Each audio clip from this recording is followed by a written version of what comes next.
Hi everyone, स्वागत है आप सभी का टीच मंत्रा का ऑनलाइन स्टडी प्लेटफॉर्म पर। जैसा कि हमारा करंट अफेयर की डेली क्लास में हम बेहतर करंट अफेयर को डिस्कस करते हैं, तो आज के जो हमारे बेहतरीन करंट अफेयर होंगे उन पर डिस्कशन करेंगे और अपनी क्लास में देखेंगे हमारे एग्जाम के व्यू पॉइंट ऑफ व्यू से कौन कौन से करंट अफेयर हमारे एग्जाम के लिए बेनिफिशियल हो सकते हैं। ठीक है, तो चलते हैं डायरेक्ट हमारे पहले क्वेश्चन की तरफ। पहला क्वेश्चन हमारा क्या है?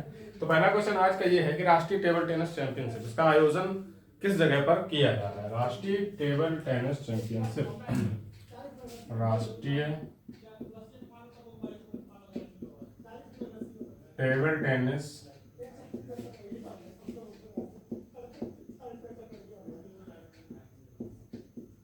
चैंपियनशिप 2022, इसका आयोजन कहाँ पर? नेशनल टेबल टेनिस चैंपियनशिप, एनटीटीसी बोल दिया जाता है। टेबल टेनिस चैंपियनशिप, इसका आयोजन किस जगह पर किया जा रहा है? ठीक है, तो इसके बारे में पूछा जा रहा है हमारा क्वेश्चन। तो इसका जो आयोजन है मुख्यतः वो मेघालय में किया जा रहा है। मेघालय राज्य में। कहाँ पे?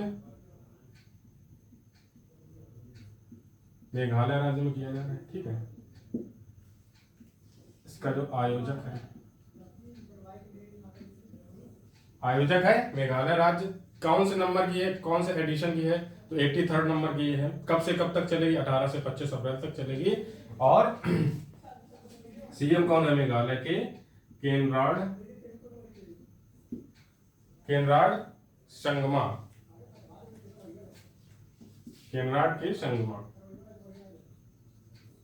ये आपके मेघालय राज्य। और ये 18 से 25 अप्रैल तक चलेगी। 83 नंबर का ये एडिशन है। ठीक है, तो इतनी एडिशनल जानकारी आपको होनी चाहिए। राष्ट्रीय टेबल टेनिस चैंपियनशिप 2022 मेघालय राज्य में। सीएम कौन है मेघालय के? केनराड के संगमा। 18 से 25 अप्रैल तक आयोजन होगा और 63वें नंबर की ये प्रतियोगिता आयोजन हुआ होगा। ठीक है, आज चलते हैं अगले क्वेश्चन पे। अगला क्वेश्चन है आईसीसी वर्ल्ड कप से रिलेटेड, जो कि आपका आयोजन किया गया 11वें नंबर का आईसीसी वुमेन्स वर्ल्ड कप था। ये ICC women's cricket World cup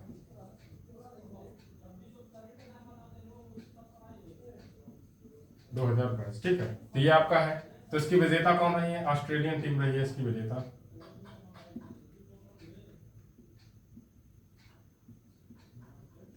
सातवीं बार इसकी विजेता रही है Australian team. Player of the tournament कौन वुमेन्स रही हैं? तो एलिसा हेली।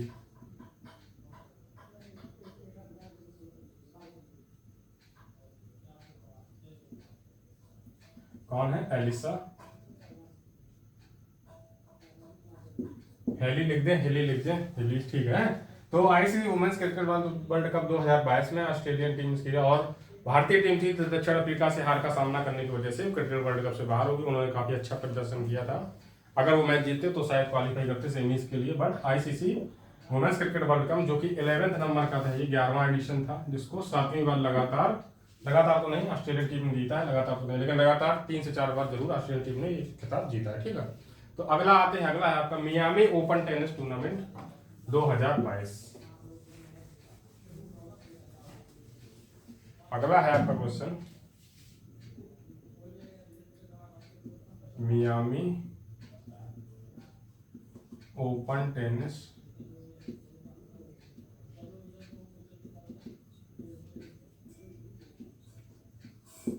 टूर्नामेंट 2022। तो इसको किसने जीता है? ठीक है, तो इसको जीता है ईगा स्विटेक ने।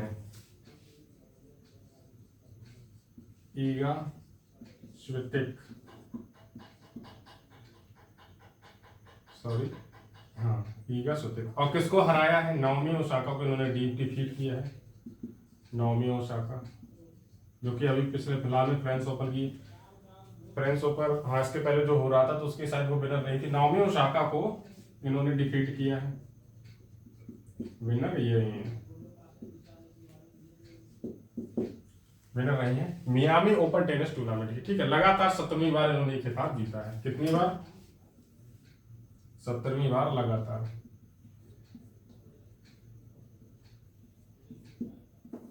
इस खिताब को जीता है। ठीक है, मियामी ओपन टेनिस टूर्नामेंट 2022, ईगा स्विटेक विनर रहे हैं और नाओमी ओसाका इसको हराया है इन्होंने। ठीक है, फार्मेसी कंपनी के नए ब्रांड एम्बेसडर कौन बने हैं? ये आपका इजी क्वेश्चन है। अगर मैं यहाँ पे नोट करूँ तो चलो नोट करते हैं। कोई दिक्कत नहीं। ब्रांड एम्बेसडर से आपको सुपर टेट एग्जाम्स वगैरह में क्वेश्चन पूछ लिया जाता है। तो फवाद म्यूजिक के ब्रांड एम्बेसडर बने हैं आमिर खान। स्वास्थ्य मंत्रालय की एक मुहिम है स्वस्थ भारत के लिए, तो उन्होंने इसी के तहत फॉर्म म्यूजिक कंपनी ने एक इनिशिएटिव जारी किया है जिसको बोला गया है सुपर ऐप के नाम से। इस इनिशिएटिव को जारी किया गया है और इसके ब्रांड एम्बेसडर बन गए हैं आमिर खान। फॉर्म म्यूजिक आपकी कंपनी है कि आप दवा ऑर्डर कर सकते हैं ऑनलाइन, घर बैठे बैठे आपके पास दवा पहुंच जाती है। ठीक है, तो इसके बाद अगला आता है कि मंदिर 360। ये वेबसाइट किसके द्वारा लॉन्च की गई और इसका क्या बेनिफिट है हम लोगों के लिए। मंदिर 360 डिग्री, ये वेबसाइट है, ये आपकी संस्कृति मंत्रालय द्वारा जारी की है।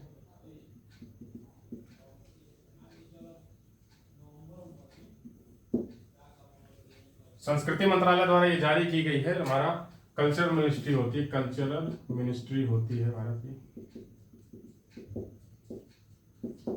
इसकी मंत्रालय की मंत्री कौन है सर? मीनाक्षी लेखा।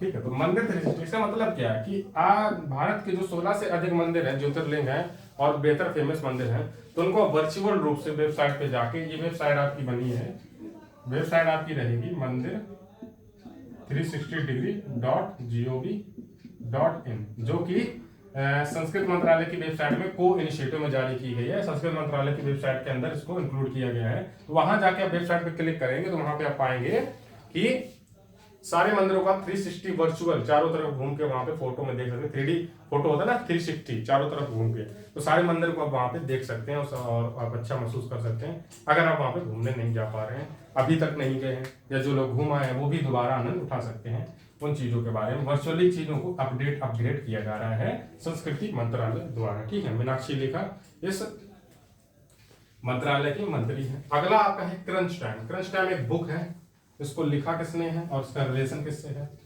क्रंच टाइम,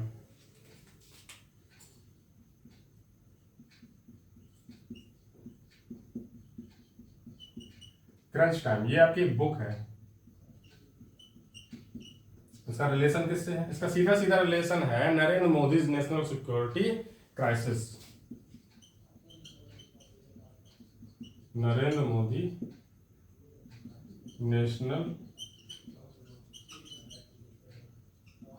सिक्योरिटी क्राइसिस, इसको रिटन किया है, राइटर है, इसका को टाइटल है, ये सब टाइटल है, बुक का नाम ये है, इसका को टाइटल भी है, इसको बोल दिया जाता है, को टाइटल भी ये है। ठीक है, तो Narendra Modi national security crisis इसका नाम है। श्री राम चौलिया ने लिखा है, जिसके राइटर है श्री राम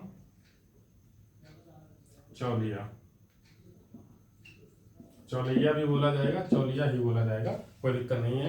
और किसके द्वारा अनावरण किया गया है? तो संस्कृति मंत्रालय द्वारा इसका भी अनावरण किया गया है, मतलब मीनाक्षी लेखा द्वारा इनका अनावरण किया गया इस बुक का। इसमें सिक्योरिटी क्राइसिस है जो पीएम फेस किए हैं सिक्योरिटी के दौरान, उसके बारे में बुक में बताया गया है और डिटेल से समझाया गया है। इस बुक का जो एडिशन होगा जल्द से जल्द 1 महीने के अंदर शायद लॉन्च होगा, अभी लॉन्च तो नहीं हुआ है, अनावरण किया गया है, बताया गया है। अगला है आपका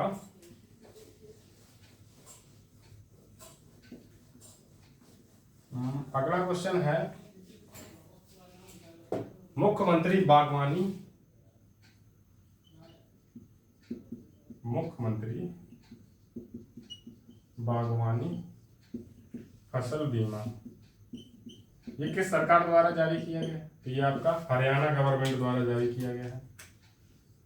हरियाणा गवर्नमेंट ने ये योजना शुरू की है।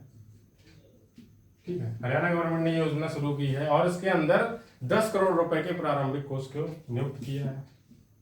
10 करोड़ रुपए का बिगिनिंग फाइनेंसिंग किया गया है।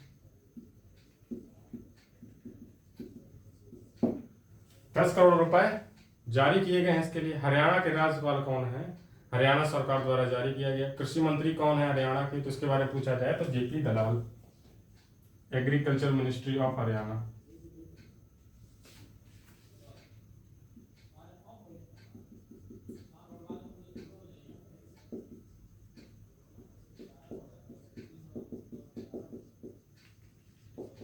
जेपी दलाल है, ठीक है। और राज्यपाल गवर्नर कौन है? गवर्नर ज्यादा पूछ लिया जाता है, स्टेट्स के सीएम तो पता होते हैं सभी बच्चों को, गवर्नर में कंफ्यूजन हो जाता है क्योंकि गवर्नर में ज्यादा ध्यान नहीं देते हैं। तो गवर्नर है बंडारू दत्ता, बंडारू दत्तात्रेय भी बोला जाता है, बंडारू दत्तात्रेय, ठीक है, बंडारू दत्तात्रेय। और इसके बाद इसके अंदर ये रखा गया है कि बागवान की जो फसलें हैं उनको बीमा किया जा सकता है और किसानों को एक इनिशिएटिव दिया जाएगा कि उनकी फसल अगर बर्बाद होती है तो सरकार कितने परसेंट, कुछ परसेंट, 70% तक, 50% तक बीमा के दौरान जो किस्तें दी गई होंगी, 50% अगर पे कर दिया तो 50% सरकार दे देगी। जितने परसेंट किसान ने पे कर दिया है उसी का डबल करके सरकार वापस उनको पे करेगी, ठीक है। अगर किसान इस दौरान एक फसल 6 महीने की फसल के दौरान अगर उसकी फसल 3 महीने के टाइम में बर्बाद हो जाती है और 3 महीने में उसने 50% रुपए सरकार को बीमा पॉलिसी के अंदर मतलब किस्तों के रूप में दे दिए थे, तो सरकार उसको 100% रिटर्न बैक करेगी वो पैसे। 50% उसके खुद के जो हो जाएंगे और 50% जो उसके गवर्नमेंट उसको देगी, ठीक है। अगला आपका है सी ऑटो स्टैंड। तो सी ऑटो स्टैंड आपका है, जो सी मतलब रिलेट करता है वुमेन्स को, ठीक है। तो यहाँ पे आंध्र प्रदेश द्वारा इसको 3 जगह स्थापित किया गया है, 3 सी स्टैंडों का अनावरण किया गया है आंध्र प्रदेश गवर्नमेंट के द्वारा। इसका मतलब क्या है कि स्टैंड, बस स्टैंड को वुमेन्स सिक्योरिटी और ऑर्गेनाइजेशन के लिए महिला व छात्रों को सुरक्षित परिवहन यात्राएं प्राप्त करवाने के लिए इनका अनावरण किया गया है, आयोजन किया गया, आयोजन नहीं मतलब अनावरण किया गया है। तो क्या है सी स्टैंड, आपसे पूछा जा सकता है सी स्टैंड है क्या? सी ऑटो स्टैंड। तो आपको पता होना चाहिए सी वर्ड किस चीज से रिलेट कर रहा है। आंध्र प्रदेश गवर्नमेंट ने चालू किए हैं 3 स्टैंड, बस स्टैंड होता ना तो उसी तरीके से, तो उसका नाम रखिए सी स्टैंड। वहां पे महिलाएं ही सिर्फ एंटर कर सकती हैं, कोई भी पुरुष वहां पे नहीं होगा और उनके लिए स्पेशल बस वहां पे ऑर्गेनाइज की जाएगी। उस बस में सिर्फ महिलाएं ही ट्रेवल करेंगी, ठीक है। और भारत और ऑस्ट्रेलिया के बीच एक समझौता हुआ, एमओ साइन हुआ है, भारत एंड ऑस्ट्रेलिया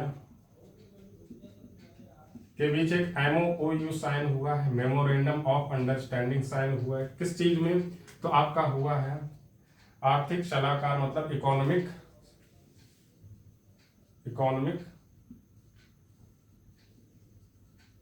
एडवाइजर,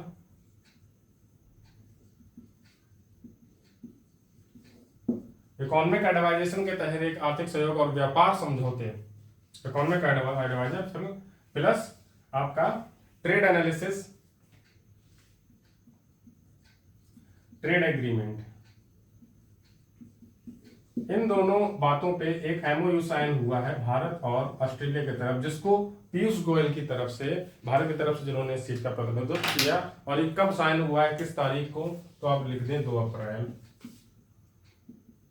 अप्रैल को ये साइन हुआ, ठीक है। भारत और ऑस्ट्रेलिया के बीच हाल ही में कौन सा ऐसा एमओयू साइन हुआ है, किस विषय पर साइन हुआ है? तो आप बताएंगे कि आर्थिक सलाहकार और आपका व्यापारिक समझौते पर इस चीज को साइन किया गया, ठीक है। तो इस चीज को ध्यान रखें। और आपके जो आज के करंट अफेयर थे शायद हो गए हैं, अगर हम देखें तो हाँ, आपका नोट्स के हिसाब से करंट अफेयर आपके हो गए हैं, ठीक है। ऐसा एक लोग ने पर्सनली हमें कमेंट किया कि आप जब करंट अफेयर सॉल्व करवाते हैं तो आप एक साइड में एक स्क्रीन पे देखते हैं, तो इसका मतलब ये है कि जो नोट्स आपको मिलता है वो नोट्स पहले से प्रिपेयर होता है और उसी को रिवाइज यहाँ पे चीजें मैं आपको बताता हूँ और उसको एक्सप्लेन करने की कुछ एडिशनल चीजें होती है वो उसमें नोट नहीं होती, वो मैं अपनी तरफ से ही बताता हूँ। बाकी क्वेश्चन तो लिख के बताना ही होता है, वो तरीका ही है ये करंट अफेयर पढ़ाने का। मैं पढ़ाऊँ जब कोई पढ़ाए, इससे अगर पारंपरिक तरीका कोई दूसरा हो तो आप बताएं, मैं वो यूज करूंगा। लेकिन अगली बार से ऐसा करेंगे कि आपको पीपीटी पे पढ़ाया जाएगा, जैसा कि क्वेश्चन सॉल्व करते हैं हम, तो इसकी आपकी इमेजेस के थ्रू हम करंट अफेयर पढ़ेंगे, इमेजेस के थ्रू, जिससे आपकी अच्छे से और याद हो जाए, ठीक है। तो आज के जो आपके करंट अफेयर थे डिस्कस हो गए ना, तो आज की क्लासेस हैं वो आप प्रिपेयर देखें, आराम से अपनी क्लासेस करें और बाकी चीज़ें और एडिशनल आपके लिए ऐड हो रही हैं। 11-12 का बैच भी काफ़ी जल्द स्टार्ट होने वाला है, 11 अप्रैल से स्टार्ट हो जाएगा और 15 अप्रैल से रेगुलर क्लासेस स्टार्ट हो जाएंगे, ठीक है। उसके लिए हम प्रिपेयर हैं, बिल्कुल तैयार हैं, सारी चीज़ें रेडी हो चुकी हैं, ठीक है। टीम भी रेडी हो चुकी है, सब कुछ रेडी है, आपको क्लासेस मिलना स्टार्ट हो जाएंगे, ठीक है। तब तक के लिए साइनिंग ऑफ।